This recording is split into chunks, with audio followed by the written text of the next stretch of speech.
몰컴, Alt-탭이라는 단축키를 활용한 세계 최고의 반응 속도를 요구하는 기술이자 극한의 도파민을 끌어오는 행위죠. 저는 고등학교 때 스마트폰을 뺏기고 투지로 회귀당한 케이스였기에 중고나라로 중고폰과 PMP를 구매하기 전까지는 사실상 책에 의존하여야 했었는데요. 어렵게 얻은 기기가 들키지 않도록 만들어 본 게 있었습니다. 공부가 싫은 나이에 고등학교 2학년 한 공돌이의 뻘짓 기록 지금 시작합니다.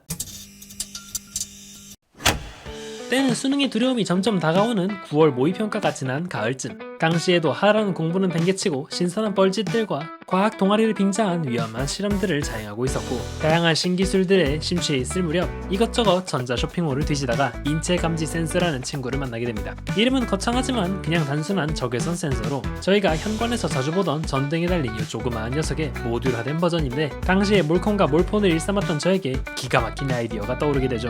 야, 이걸로 밤에 몰폰할 때 미리 알아채고 자는 척하면 완벽한 거 아니냐?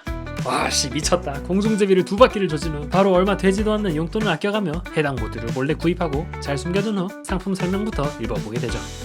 그런데 당시 제가 가진 전자회로 지식이라곤 돼지 콧구녕에 젓가락을 꽂으면 안 된다는 사실과 직류에는 플러스 마이너스가 있다는 것 정도밖에 머리에 없던 낭만 넘치던 시절이었다는 거죠. 작동 전압이 5V지만 제가 쉽게 구할 수 있는 모바일 전력원이라곤 1.5V 건전지밖에 없었고, 1.5에 어떤 자연수를 곱해봐도 5는 나오지 않는 상황. 은밀함을 위해 되도록 작게 만들었어야 했는데, 당시 제가 만들 수 있는 DC-DC 승합기를 붙이기엔 크기가 너무 커졌고 모바일 충전기가 5V를 출력하긴 했지만 이전 프로젝트들에서 220V를 활용한 전기를 실험하다 두꺼비 집을 여러 번 내리기도 했고, 폐선풍기로 그라인더를 만들어 보겠다고 개조하다가 감전을 당한 적도 있어서 기성품을 개조하는 것과 220V 전기를 사용하는 것에 두려움을 가지고 있었습니다. 그래서 그냥 새 1.5V 배터리 3개와 거의 다 쓴 배터리 1개, 총 4개를 직렬로 묶으면 대충 5V 언저리에 출력이 나올 테니까 충분하겠다는 이 말을 탁 치는 설계와 함께 회로를 구성해보게 됩니다. 그리고 그 단순한 회로에서조차 걸림돌을 만나게 되죠. 얘 왜 꽂는 핀이 3개나 있냐? 분명 당시 제 머릿속에서 그린 회로는 센서와 부하가 직렬로 연결되어 있어서 센서가 무언가를 입력받으면 회로가 동작하거나 감지량에 따라 출력값이 조절되는 디지털 아날로그인 패시브 센서만 배웠단 말이죠. 그렇다면 핀은 플러스 마이너스 2개여야 되는데 웬 이상한 시그라는 핀이 하나 더 있던 겁니다. 저는 머리를 싸맸습니다. 그냥 주먹구구식으로 연결해 보기에는 옛날 로봇 키트의 전원을 반대로 연결하여 보드를 홀랑 태워먹은 기억이 떠올라 부품값이 아까워 도전하지 못했고, GPT와 같은 편리한 검색 도구도 없던 시절이었기에 몰폰하기 쉬운 세상은 아니구나 하며 그냥 공부나 하려고 다시 순순히 물리책을 꺼냈었습니다. 그리고 전자파트를 훌훌 넘기다 보니 다리가 3개인 전자부품이 딱 보이답니다.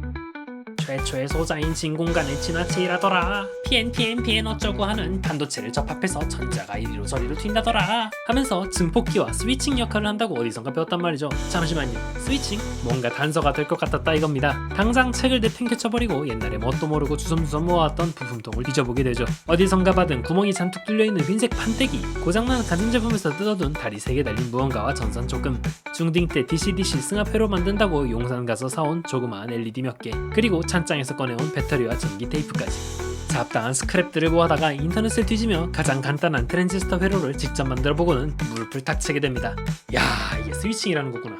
책에 적힌 지루하고 현학적인 이론만 눈으로 보고 뭔 놈의 전지 사이에 전선이 들어가 있냐 같은 헛소리들이 해결되는 깨달음의 순간이었죠. 물론 그러고도 LED의 플러스 마이너스를 잘못 연결하여 2개 정도를 태워먹긴 했습니다만, 하여튼 우여곡절 끝에 사람을 감지하면 LED가 켜지는 아주 원시적인 감지 회로를 만들 수 있었습니다. 이제 다음 문제는 이걸 어디에 설치하냐겠죠.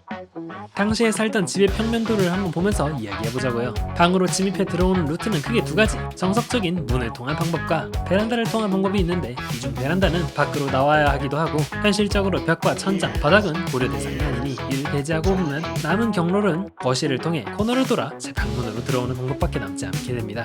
일반적인 방법으로는 피할 수 없는 위치에 은밀하게, 하지만 유선의 특성상 방과 그리 멀지 않은 위치를 선정할 필요가 있었죠. 그리고 아주 적절한 위치에 숨기기 좋은 가구가 있는 것에 눈치채게 됩니다. 일단 센서와 전기 테이프로 감싼 배터리 팩을 생으로 붙이기에는 너무 눈에 띄니 이를 감쌀 검은 화장품 박스를 재활용 쓰레기장에서 주워 포장했고, 선들을 뽑아줄 구멍도 만들었었습니다. 서거나 소파에 앉은 상태에서는 보이지 않을 피아노 다리 안쪽에 모듈을 배치해주고, 기본적으로 벽을 바라보게 세팅하여 일반적인 상황에서는 감지하지 않도록 민감도와 위치를 조정해 주었습니다. 그리고 선을 길게 뽑아 방문에 걸치도록 LED를 배치, 코너를 돌기 전 사람이 감지되면 LED가 켜지고 문을 열 때쯤 LED가 꺼지도록 모듈의 저항을 조정해 주었고, 이로써 야무진 몰컴 감시 사전 알람 시스템이 갖춰지게 되었죠.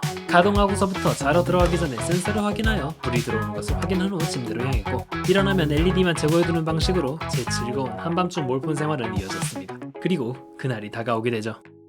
그날도 어김없이 센서를 확인하고 몰폰을 신명나게 조지고 있을 새벽 2시 연절이 평상시처럼 이불의 반쯤 기계를 숨기고 시야 한 구석에 LED와 미세한 발소리에 신경을 곤두세우며 소설과 인터넷 세상을 탐방하고 있었죠. 그날따라 읽던 소설은 흥미를 돋궜고 막 범인이 밝혀지려는 클라이맥스를 향해 달려나가고 있는 도중이었습니다.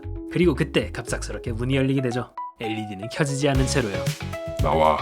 조용하지만 묵직했던 그 목소리는 저를 순종적으로 만들기 충분했고, 그렇게 거실로 끌려 나와서 거의 2시간을 혼나게 되었다죠. 그리고 혼나면서도 머리 한 구석에서는 의문을 감추지 못했습니다.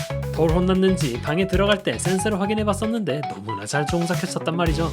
걸렸다는 감정보다는 왜 회로가 작동하지 않았는지에 대해 더 억울함을 느꼈기에 센서를 피하면서 어떻게 방아까지 도달했을지에 대해 한동안 진지하게 가설을 세우고 분석했을 정도였으니까요. 여러분의 의견은 어떠신지요? 어떻게 발걸음 소리와 센서를 동시에 회피하며 제 방 앞까지 도달할 수 있으셨을지, 제 학창시절 최대의 미스터리에 대한 여러분의 추리를 댓글로 남겨주세요. 먼저 이 그지같은 배터리부터 바꿔야겠죠. 그래도 추억이 담겨있는 만큼 정신적 계승은 해주어야 하니 충전기 없는 모바일 시스템으로 만들어보고 싶어 최신 트렌드에 맞게 18650 리튬이온 배터리를 준비해주고, 이를 위한 C타입 충전 모듈과 과충전 방지 대책을 해줄 겁니다. 하지만 배터리의 출력은 완충을 기준으로도 5V에 못 미치는 4.2V, 적당히 1.5V 4개를 연결했던 과거와 다르게 이번에는 ESP 모드도 같이 전력을 공급해야 하기에 5V를 정확히 맞춰주어야 합니다. 이것을 해결하기 위해 직류 전압을 높여주는 벅 컨트롤러를 납땜, 저항값을 조절해 전압을 작동 레벨까지 올려준 후 보드와 센서에 연결하기 쉽도록 배선을 따주었습니다. 여기다가 인터넷 연결을 위한 ESP 보드와 PIR 센서를 단 아주 간단한 회로인데, 이로써 조금은 회로가 커진 감이 있지만 인터넷이 연결되어 있다면 어디에서든 감지 신호를 받아볼 수 있는 친구로 진화시켰습니다. 컴퓨터와 진솔한 대화를 통해 인체 감지 센서가 무언가를 감지했을 때 스마트폰으로 신호를 전송하도록 프로그래밍 해주었고, 이를 신발 박스에 포장해 신발장 아래 발목 라인에 잘 숨겨주면